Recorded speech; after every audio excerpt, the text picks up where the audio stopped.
7 వారాల తిరుగుడు వలన క్యాన్సర్ కానీ, ఎయిడ్స్ కానీ, అప్పులు కానీ, మరి కష్టాలు, బాధలు, వివాహాలు కానీ, పిల్లలు లేని వారు కానీ, మనిషి ఏ సమస్యను రండి 7 వారాలు విడుదలవుతుంది.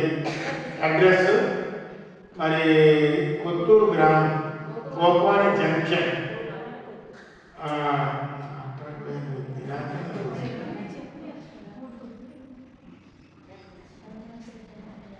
ఎలమంచి దగ్గర, రామీలి మండలం.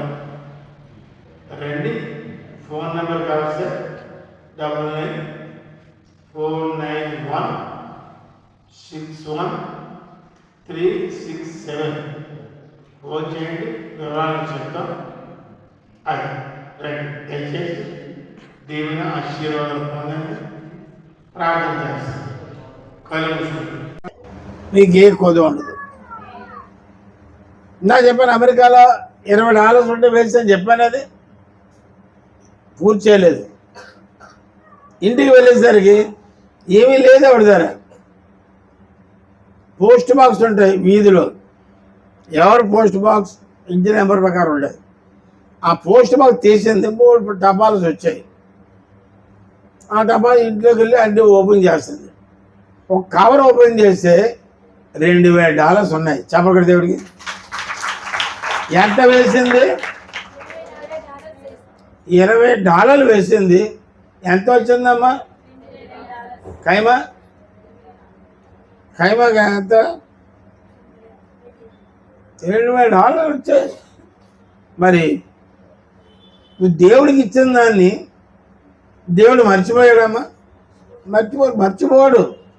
నువ్వు పక్కన బోరు అవుతున్నారు, ₹1000 అప్పు తీసుకుని మర్చిపోతుంటావు. అన్నాడు గొలుగుతుంటే వదలదు. నీ గొలకనుకోడి. అయితే దేవుడు ఎంత మంచి దేవుడు అంటే, పేదలకు సహాయం చేస్తున్నప్పుడు, పేదలకు ఆహారం పెడుతున్నప్పుడు, పేదలకు బట్టలు ఇస్తున్నప్పుడు, పేదలకి అనేక విధాలుగా సహాయం చేసినప్పుడు, ఇలా అనాథలకు మీరు ఏదైనా ఆహారం పెట్టినప్పుడు దేవుడు మర్చిపోతాడా? మర్చిపోడది. కనుక అందుకే ఉన్నాడు తండ్రి పెద్ద కుమారుతో, కుమారుడా నువ్వు ఎల్లప్పుడూ నాతోనే ఉన్నావు, నావన్నీ నీవి, ఈ ఆస్తులు నీవి, భూములు నీవి, ఇల్లు నీవి, పశువులు నీవి. చిన్న కుమారుడు వెళ్ళిపోయి కొన్నాళ్ళైంది, తప్పిపోయి వచ్చాడు. కాబట్టి తర్వాత చదువు కీర్తన 78:2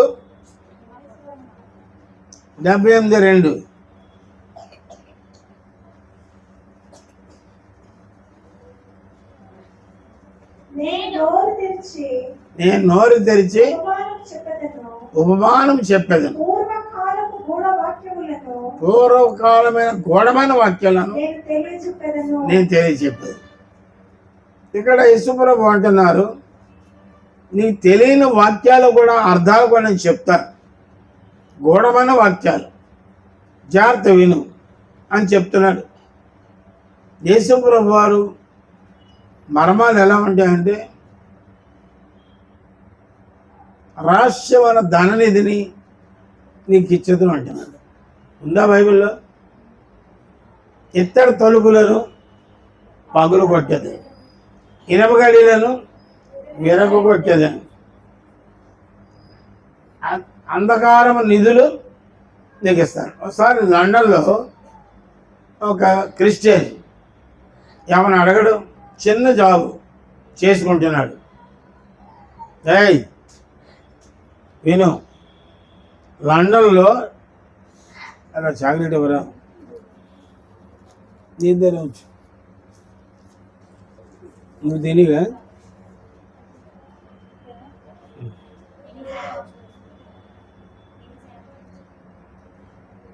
లండన్లో చిన్న ఉద్యోగం చేసుకుంటున్నాడు. చాలా చిన్న ఉద్యోగం, పెళ్ళి కాలేదు, తల్లిదండ్రులు లేరు, చిన్న ఇల్లు, నమ్మకంగా చేసుకుంటాడు, ప్రార్థన చేసుకుంటాడు, వెళ్తాడు, మధ్యాహ్నం భోజనం చేస్తాడు, ప్రార్థన చేసుకుంటాడు, మళ్ళీ డ్యూటీకి వెళ్తాడు, మళ్ళీ సాయంకాలం ఇంటికి వచ్చేస్తాడు, ప్రార్థనలో కూర్చుంటాడు. మరొక వ్యవహారం లేదు, మరొక అలవాటు లేదు, ఫ్రెండ్షిప్ లేదు. పేదవాడు దేవుడికి ఆదివారం వెళ్తాడు, తన కొద్దులోనే దశంభాగం కానుక పెట్టే వేసేస్తాడు. అదొక అలవాటు. తల్లిదండ్రులు నేర్పించారు, క్రమశిక్షణలో నడిపించారు. ఆ టైంలో మరి సడన్గా ఒక లాయర్ గారు వచ్చారు. లాయర్ గారు వచ్చి, అమెరికాలో మీ బంధువట, దూర బంధువట, అతనికి ఎవ్వరు లేరు, భార్య లేదు, తల్లిదండ్రులు లేరు, ఎవరు లేరు, కొటానికి వాడు లాస్ట్ ఉంది, అది మీ పేరు రాసి చచ్చిపోయారు, ఇదిగో వీళ్ళమ్మా. చెప్పకూడదు దేవుడికి. ఏమీ లేనప్పుడు ఎలా వచ్చింది? ఎందుకు ఇచ్చాడు? అది దేవుని కుమార్తెవు కాబట్టి ఇదంతా నీదే అన్నవాడు ఎవరు చెప్తారా? ఒంట్లో బాగా ఎవరున్నారా? ఒంట్లో తలనొప్పి, నీ తలనొప్పి, మొహం మాడింది, కళ్ళ పోయింది, ఏడు ముఖం వచ్చింది, పోదరేపు. కాబట్టి ఒకటి గుర్తు చేసుకో, దేవుని వాక్యం ఎప్పుడు నీలో ఉంటే. కీర్తన 91:10 ఏమన్నాడు చెప్పాను అనేకసార్లు. కీర్తన 91:10 చూడగా, నీ కాదురా, నాకు అనాలి. నాకు ఇక్కడ చెప్పు.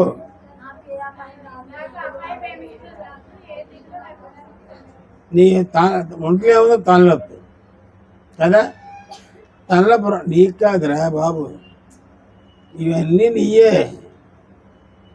నా మాట ప్రకారం చెబుతున్నా కాబట్టి ఇవన్నీ నీవే. కాబట్టి ఆ వాక్యము మెడిసిన్, ఆ వాక్యము ఇంజెక్షన్, ఆ వాక్యం పవర్ఫుల్. ఎవరి మాట చెప్పారు? అది దేవుడు చెప్పిన మాట. అబద్ధమా, అసత్యమా? నువ్వు ఆయన మనిషి అయితే, ఎవరి మనిషి? దేవుని మనిషి అయితే పెట్టి కీర్తి 91:10 ఈ అపాయం నా దగ్గర రాదు, ఏ తెగిన గుడారాన్ని సమీపించి ఈ అపాయం నా దగ్గర రాదు అనండి.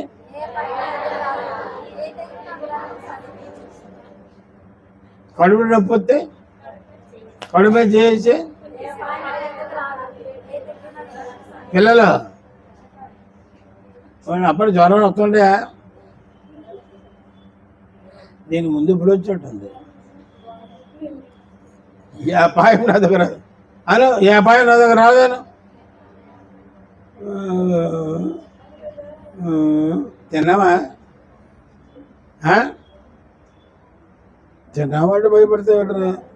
ఇదంతా నీదే, ఈ బిల్డింగ్ నీదే. ఏ అపాయమో ఇలా ఏ అపాయం దగ్గర రాదు. అదే ఎక్కడ నొప్పి ఉందో 4-5 సార్లు అను, తగ్గిపోద్ది. దేవుడు పంపిస్తాడు. విశ్వాసంతో నువ్వు అనాలి. ఏదైనా అడ్డుపడి ఉంటే తొలగించాలి, అది మెయిన్. అర్థమైందా? నీకు నాకు అర్థమైపోద్ది. అంచేత ఏంటి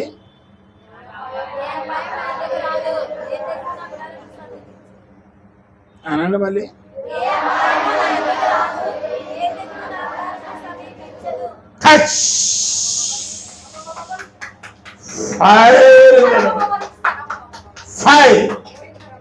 ఏసునామములో, ఏసునామములో విడుదల కమని ఆజ్ఞాపిస్తాం. ఏసునామములో విడుదల కమని ఆజ్ఞాపిస్తాం. అద్భుతం చేత కనుక కీర్తన 78 చదువు.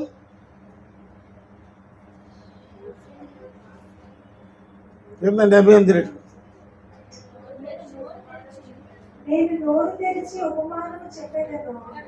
అయిపోయిందా? అయిపోయింది. మత్తయి 6:9, మత్తయి 6:9 కీర్తనలు. మీరు ఇలాగూ ప్రార్థన చేయడి, పరలోకమందున్న మా తండ్రి. ఈ రాజ్యం వచ్చిన గాక ఉమ్. ఈ చిత్తం పరలోకమందు నెరవేరుచున్నట్లు ఆ, భూమి యందును నెరవేరును గాక. అది చాలు. అది దేవుడు శిష్యులకు నేర్పించిన ప్రార్థన. ఆ విధానమైన ప్రార్థన మనం కూడా నేర్చుకొని అదే ప్రార్థన చేసేటప్పుడు దేవుని శక్తి లోపల ప్రవేశించినప్పుడు ఈ అపాయం దగ్గర రాదు, ఈ లోకం ఏ కీడులోకి రాదు, హ్యాపీగా ఉంటావు. ఎందుకు లోపల ఉన్నవాడు అంటే ఎవరండి? ఎలా ఉన్నాడు? నేను చూడు, ఆత్మరూపంలో ఉన్నాడు. అది ఎప్పుడూ ఉంటున్నాడా నీలో? దేవుడు ఎలా ఉంటాడమ్మా? చాక్లెట్ ఇచ్చారా? తిను తిను, బాగా తిను.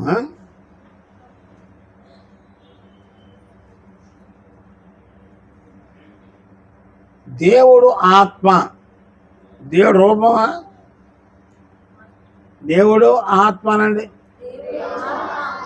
ఆత్మ నాలో ఉన్నాడు కనుక నాకు ఏ అపాయము రాదు, ఏ తెగులు రాదు. మరొక మాట ఏమన్నాడు దేవుడు? ఆయన ఆశ్రయించిన వారికి ఏ మేలు. ఎవరన్నారన్నమాట? నువ్వు నమ్మాలా? నమ్ముతావా? యాక్ట్ చేస్తున్నావా? నమ్ముచున్నాను, నమ్మాను, నమ్మేవా? నమ్మితే నీకేం కార్యం జరుగుతుంది? లాభేంద్ర మెర్క్యూరియా ఏంటిది? మహేంద్ర. నేను చెప్పింది అర్థమైందా? చాలా జరిగా. ఎక్సలెంట్. సాక్ష్యం చెప్పరు కొట్టరా. మహేంద్ర దేవేంద్ర ఏడనుకున్న పవర్ అక్కడ మహేంద్ర. ఇక మీద ఎప్పుడైనా ఒంట్లో తలనొప్పి, ఒంట్లో బాగోలేదనుకో, దేవుడి పక్కన ఉన్నాడు. వీళ్ళు ప్రభా రాదండి, రాదు. ఏ అపాయం అదిగా రాదు, ఏ దగ్గర కూడా అవసరం. ఏ అపాయం అదిగా రాదు, ఏ దగ్గర కూడా అవసరం అంటే ఉంటుందా? ఆ వాక్యం చదివినప్పుడు ఆ పవర్ లోపలికి వెళ్ళి ఆ దెయ్యాన్ని, దెయ్యాన్ని బయట పంపించేస్తుంది. అర్థమైందా? డాక్టర్గా ప్రత్యక్ష నీ పక్కన ఉన్నారా? చెవిడు మాలో కల్లారా, పందుకోకుల్లారా, ఎక్కడున్నారు డాక్టర్ గారు? హలో, నువ్వు ఉన్నావేంటి? నేను చూడలేదు. కాబట్టి తర్వాత కీర్తన 86 ఇచ్చోదు. 86:15. వద్దులే, 86 చదువు. 86:15. ప్రభువా, నీవు దయా దాక్షిణ్యములు గల దేవుడవు. దేవుడు ఎవరమ్మా? దయా దాక్షిణ్యం గల దేవుడు, కనికరం గల దేవుడు. యేసుప్రభు వారు కొండ మీద ప్రసంగం చేసేటప్పుడు 5,000 మంది పురుషులు వచ్చారు. పురుషులతో పాటు ఆడలకు వస్తారు కదా పిల్లలు. 5,000. ఒకటైనా పిల్లలు ఉంటాడు. చెప్పాను కదా ఎంతమంది? మొత్తం ఎంతమంది ఉన్నారు ఇక్కడ?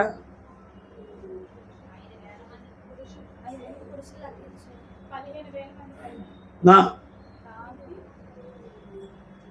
ఇంటికి ఒక ముసలోడు ఉన్నాడా? 5,000 ముసలోళ్ళ, 5,000 పిల్లల, 5,000 పురుషుల, 5,000 మంది స్త్రీల, 25,000 మంది ఉన్నారు. వీళ్ళకి భోజనం పెట్టమన్నాడు. ఎవరు? అదేంటి ప్రభువా, ఎక్కడ? ఇది అరణ్యం, ఇది ఇక్కడెక్కడ భోజనం ఉంటుంది అంటే ఏమన్నాడు దేవుడు? నీ దగ్గర ఏమైనా ఉందా?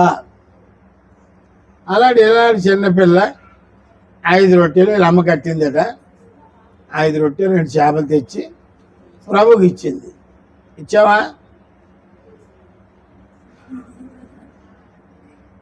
ఇచ్చింది. దాన్ని ప్రార్థన చేసి అందరిని కూర్చోబెట్టమాడు. అందరికి ఇచ్చారు. తినగా ఆ 25,000 మంది తినగా ఎంత మిగిలింది? 12 గంపలు మిగిలి. అది ఆశీర్వాదం కదా? ఆశీర్వాదం ఎవరికి ఇచ్చాడు? ఇచ్చిన వాడికి ఇచ్చాడు. నువ్వు దేవుడికి $20 వేస్తే ఎన్ని డాలర్లు వచ్చాయి? $2,000 వచ్చాయి. దేవుడు తెలుసు వీడికి ఏమి లేదు, మొత్తం ఇచ్చేసింది. ఇప్పుడు మనవాళ్ళు ఏంటి, ఉన్నదాన్ని 100 రూపాయలు 10 రూపాయలుగా 10 నోట్లు మార్చి, 10 రూపాయలు 10 రూపాయలుగా మార్చి, ₹1 10 పైసలుగా మార్చి, పైసలు దొరకలేదు, అది ఎదుగురు మార్చేస్తారు. ఆఖరికి వేసేది ఏంటి, ₹100 తెచ్చి చూపించింది నాకు. ఆఖరికి వేసిందంత టిక్ అంది. ఎంత?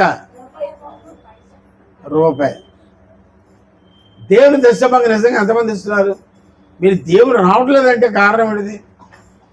దేవుని దశభాగం ఎంత లక్ష వచ్చినా 10,000 ఇచ్చాడు, ఎంత వచ్చినా దశభాగం ఇచ్చాడు. తర్వాత రోడ్డు మీద నీకు ₹100 దొరికింది, ఏం చేస్తావు? ఖర్చు పెడతా? ఖర్చు పెడితే నేను ఖర్చు పెడతాడు. ఏం చేయాలి చెప్పు? ₹100 దొరికి లక్ష్మి నీకు ఎంత? మీ ఆయన చెప్పు, చెప్తావా? చాలా మంచి అమ్మాయి అంటే ఆవిడ మనం ఏంటో ఎవరు ఖర్చు పెట్టి చెప్పగా అంటే వేరే ఎక్కడున్నాడు? ఉన్నావా? అది కాబట్టి నాకు ఒకసారి చెప్పాను, ₹10 అడిగితే ₹32 ఇచ్చాడు. చీకట్లో కాగితాల కాబట్టి తీశాను. 2 బదులు 2 ఐదులు ఒక ₹2. ఎంత ఎంత ఇవ్వాలి? దశమం తీయాలా? బైబిల్ వాక్యం ఉంది, నీ రాబడి అంతటిలో, ఇది రాబడి కాదే, ఇక్కడ దొరుకుతావు, అమ్మాయి దొరుకుతుంది నాకు, ఇది రాబడి కాదే, నీ జీతమా? పావులు దొరికింది, సడన్గా ₹1000 దొరికింది. ఎక్సలెంట్ అయ్యా, ఎవరు చెప్పారు? నువ్వా? చాలా మంచిదాని అయ్యా.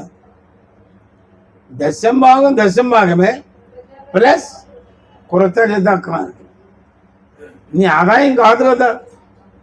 అలాగే ఎంతమంది ఇస్తున్నారు? లేదు. కృతజ్ఞతానికి దశమ ఎక్కడొస్తాను దొరకవా? దొరకట్లేదంటే వెతుకు, దొరుకుతాయి. మనస్సు మంచిది, దేవుడు ఇస్తాడు, ఖచ్చితంగా ఇస్తాడు. నాకు ఇచ్చిన దేవుడు నీకు ఇవ్వడా? మనందరం ఒకటే కదా, ఒక కుటుంబం కదా, గ్రేస్ మనిషి కుటుంబం కదా. ఎవరికైనా డబ్బులు లేవు, బజార్కి వెళ్ళి కాయగూర డబ్బులు లేవు, ఏం చేస్తావు? మంగ ఏం చేస్తావు? తాతారావు ప్రశ్నే వెళ్ళడు. బజార్కి వెళ్ళడానికి మీ ఆవిడ డబ్బులు కేజీ వంకాయలు, కొంచెం బీరకాయలు, కొంచెం గుమ్మడికాయలు, కొంచెం బూడిదకాయలు, ఏ కాయలు తెమ్మంటది. ఏదో డబ్బులు లేవు, డబ్బులే అంటావా?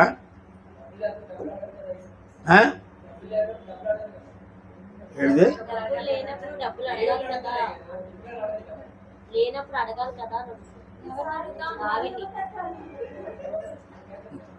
ఏంటి? ఏడు వెంకటేశ్వరి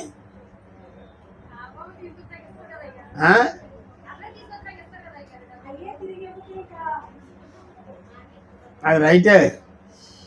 ఒకవేళ తాతారదా డబ్బులు లేవు, నీదే డబ్బులు లేవు, జాగ్రత్త గమనించు. నీదే డబ్బులు లేవని తాతారకు తెలుసు, నీ ఇండియన్ మాత్రం ఇంత ఉంది. కేజీ వంకాయలు, కేజీ బీరకాయలు, కేజీ దొండకాయలు, బజార్లన్నీ కేజీ తెప్పించావు. ₹1 ఇవ్వో నీ దగ్గర లేదు, తాతర దగ్గర లేదు. అప్పుడు ఏం చేస్తారు? తాతర లత ఇంటికి వెళ్తావా? సైమన్ ఫోన్ చేస్తావా? అడగాలి కాదు ఏం చేస్తాను?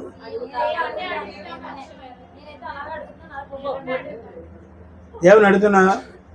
ఇంతవరకు అడుగుతున్నావు దేవుణ్ణి? ఎప్పటి వరకు కూడా ఎవరిని అడగాలి మనం? స్వర్ణ స్వర్ణ ఎవరు అడగలరా? కేజీ సువార్తకి వెళ్తున్నావు, నీ డబ్బులు లేవు, అమ్మదాలు లేవు, నాన్నదాలు లేవు, నీ దగ్గర లేవు, ప్రభు వెళ్ళమంటున్నాడు, మరి డబ్బులు లేవు, ఏం చేస్తావు?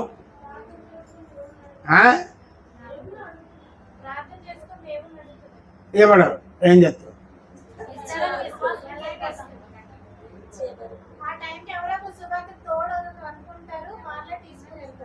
అవన్నీ నువ్వు అనుకోగా, అది ఆ విశ్వాసం ఉందా? ఆ అంటే ప్రార్థన చేసాక రావట్లేదు, అది అంటే ప్రార్థనలో శక్తి లేదు. ఏదో అవసరమైతే వస్తా ప్రార్థనకి, ప్రభా మావిడ వంకాయలు బీరకాయలు అన్ని దొండకాయలు కేజీకి తెమ్మంది, ఆయన దాని బుద్ధి లేదు. కేజీ తెమ్మని వీడు అసలు డబ్బులు ఇవ్వదు, కేజీ తెమ్మంటే అది నేను ఎలా తేను ప్రభా, ఇంట్లో కూడా డబ్బులు లేవు ప్రభా, మరి ఏం చేస్తావు ప్రభా?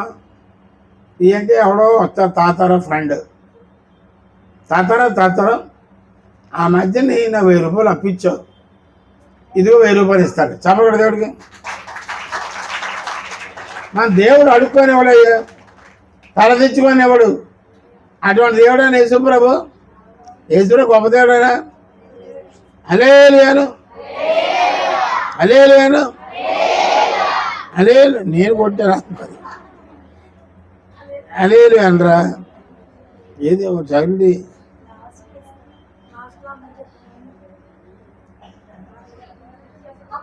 ఇది లాగేసేదండి. రైట్, కాబట్టి మాట్లాడదు. అందుకని విశ్వాసం మీద మిమ్మల్ని నడిపిస్తున్నాను. ఏదైనా ఎవ్వని అడగండి అయ్యా. భార్యకి అవసరమైతే భర్త అడగకూడదు, భర్తను అవసరమైతే భార్యను అడగకూడదు, పిల్లలు అడగకూడదు, ఎవరిని అడగకూడదు. సృష్టించిన సృష్టికర్తను అడిగిస్తాడు. ఈ సృష్టికర్త ఎవరమ్మా పాప? రాత్రి భోజనం రెడీగా ఉందా?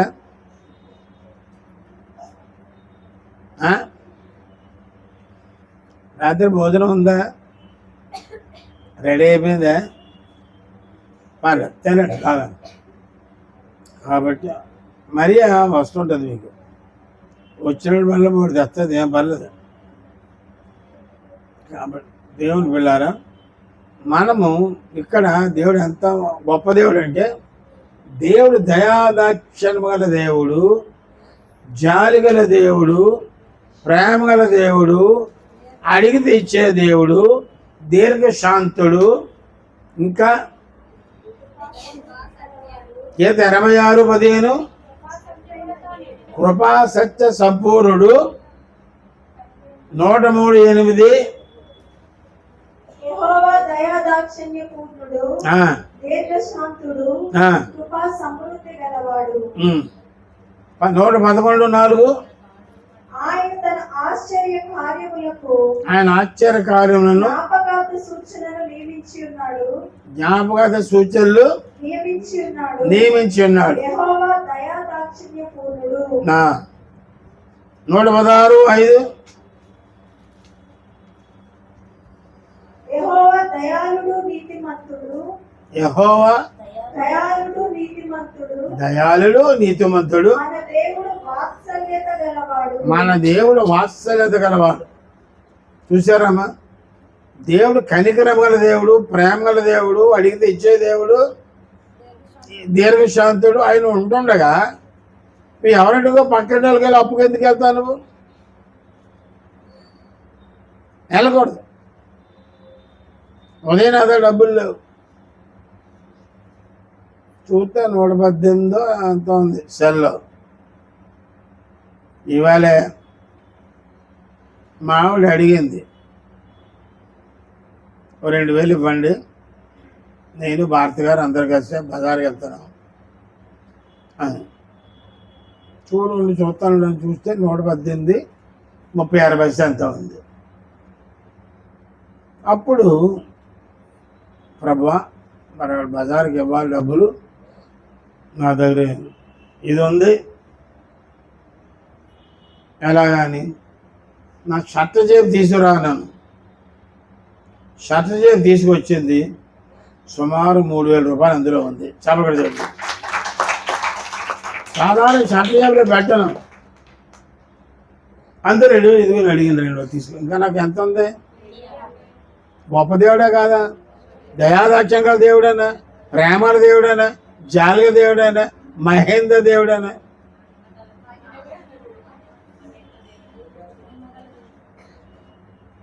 సోమాదేవుడైనా.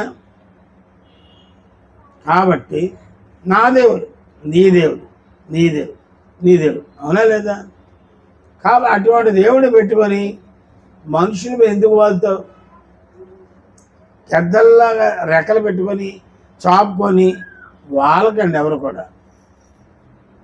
నీ దేవుడు ప్రేమగల దేవుడు, జాలిగల దేవుడు అన్నీ అంటున్నావు. అయితే ఆ తప్పిపోయిన కుమారుడు మనుషుల మీద ఆనుకున్నాడు, చెడు ఫ్రెండ్స్ మీద ఆనుకున్నాడు, దూరదేశానికి వెళ్ళిపోయాడు. ఆనుకోవడం వలన ఏమైపోయాడు? అక్కడికి బెకారైపోయాడు. అప్పుడు తండ్రి మీద మనసు వచ్చింది, నా తండ్రి దగ్గర అనేక పనివారు ఉన్నారు, కూలివారు ఉన్నారు, తండ్రిని బతిమాలుకుంటాను, తండ్రిని కూలివారుగా పెట్టుకోమని వెళ్ళాడు. తండ్రిని అడగలేదు. Thank you.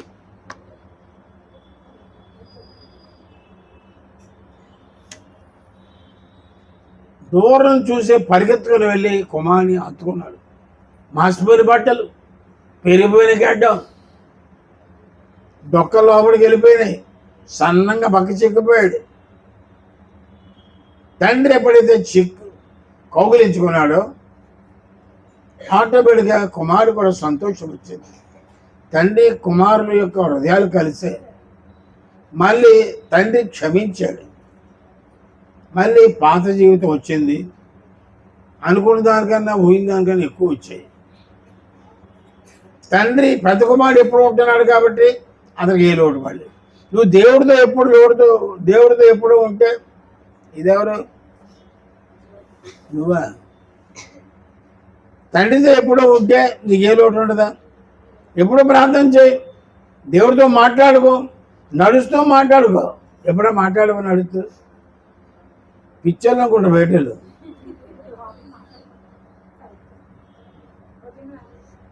హృదయంతో మాట్లాడుకుంటారు.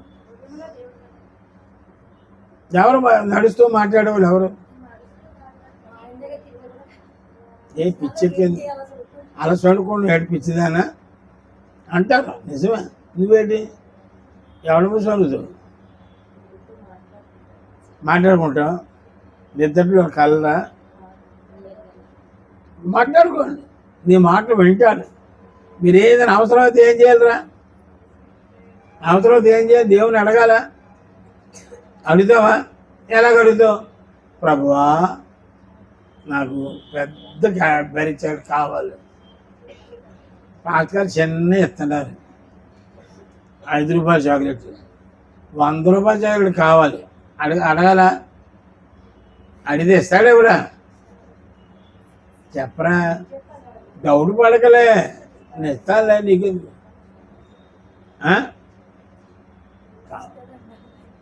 కనుక ప్రియులారా, మన దేవుడు తండ్రి దగ్గర పెరిగిన కుమారుడు, 2 కుమారుల్లో పెద్ద కుమారుడు బాగానే పెరిగాడు. అదే ఇంట్లో తమ్ముడు మాత్రం దుర్వ్యాపారంలోనైపోయి బానిస అయిపోయే పాపానికి పాడైపోయాడు. తండ్రికి 2 కుమారులు ఒకలాగే ఉండాలి, ఒకలాగే పెంచుతున్నాడు, ఒకలాగా తిండి పెడుతున్నాడు, ఒకలాగా బట్టలు ఇస్తున్నాడు, ఒకలాగా డబ్బు ఇస్తున్నాడు, అన్నీ చేస్తాడు. కానీ చిన్న కుమారుడు లోకం పక్క తిరిగాడు, లోకంలో ఫ్రెండ్స్ పక్క తిరిగాడు, అలవాట్లకు బానిస అయిపోయాడు, తండ్రికి దూరం అయిపోయాడు. మనము కూడా ఉంటున్నాం, ప్రార్థన మానేస్తుంటాం. ఇప్పుడు ఎందుకు ప్రార్థన? శాంతి చేస్తాం ప్రభా, టాటా అంటావు. ఎంతంటే నీకు టాటా కొట్టేస్తుంది ఒకటి. ఏదో బండి ఏదో మూతి మీద నీ ముక్కు మీద గుర్తుంది. ఏడిది రోజు ఉదయం రాత్రి మీ అక్కే చేయదు, నువ్వే చేస్తుంటావు. నువ్వు ఎతికేతగా చేయవా? వ్యక్తిగతంగా. అదే ప్రార్థన. చర్చికి రాదు కానీ ప్రార్థన బాగా చేస్తుంది. మన బోధ ప్రకారంగా జీవిస్తుంది.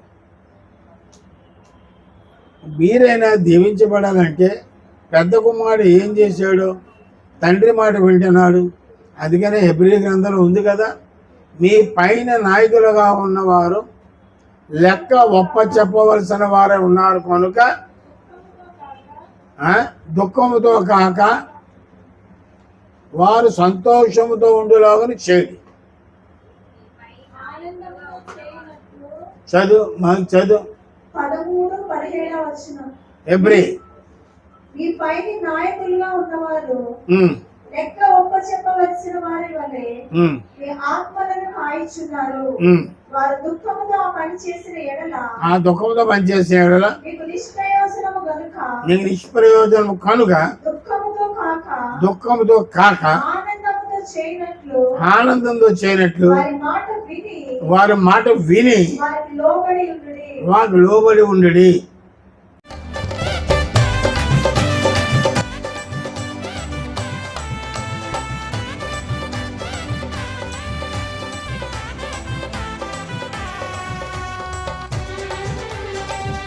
దేవాని గొప్ప కార్యములను మరింతలచి స్తుతించెదం, నీ ఆశ్చర్య క్రియలను పాడి కీర్తించెదం.